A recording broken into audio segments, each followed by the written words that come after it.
Udgaon toll नाक्यावर मित्राच्या वादातून पार्टी दरम्यान तरुणाचा खून।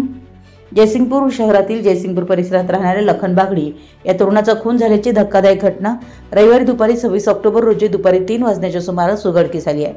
उदगाव टोल नाक्याजवळील नदीकाठी मित्रांसोबत पार्टीसाठी गेलेल्या लखन बागडीचा वादातून मित्रांनाच दगड घालून खून केल्याची प्राथमिक माहिती पोलिसांकडून मिळाली आहे।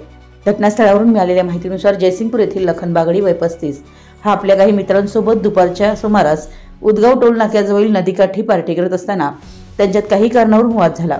वाद चिघळल्यानं मित्रानं लखनच्या डोक्यात मोठा दगड घातला, त्यामुळे तो गंभीर जखमी झाला। घटनेची माहिती मिळताच जयसिंगपूर पोलिसांनी तात्काळ घटनास्थळी धाव घेत जखमी लखनला उपचारासाठी सांगली येथील शासकीय रुग्णालयात हलवण्यात आलं, मात्र उपचारादरम्यान त्याचा मृत्यू झाला।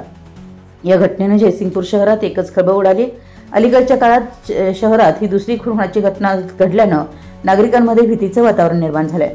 खुनानंतर संशयित मित्र फरार झाला असून त्याचा शोध घेण्यासाठी पोलिसांनी पथक रवाना केले। घटनेचं कारण अद्याप स्पष्ट झालेलं नसलं तरी पोलिसांनी काही संशयितांवर लक्ष केंद्रित केले। जयसिंगपूर पोलीस ठाण्याचे निरीक्षक सत्यवान हाके यांच्या मार्गदर्शनाखाली पुढील तपास सुरू आहे। आपल्या परिसरातील महत्त्वाच्या बातम्या पाहण्यासाठी आमच्या नवसंकेत न्यूज चॅनलला YouTube वर सबस्क्राइब करा आणि बेल आयकॉन प्रेस करा।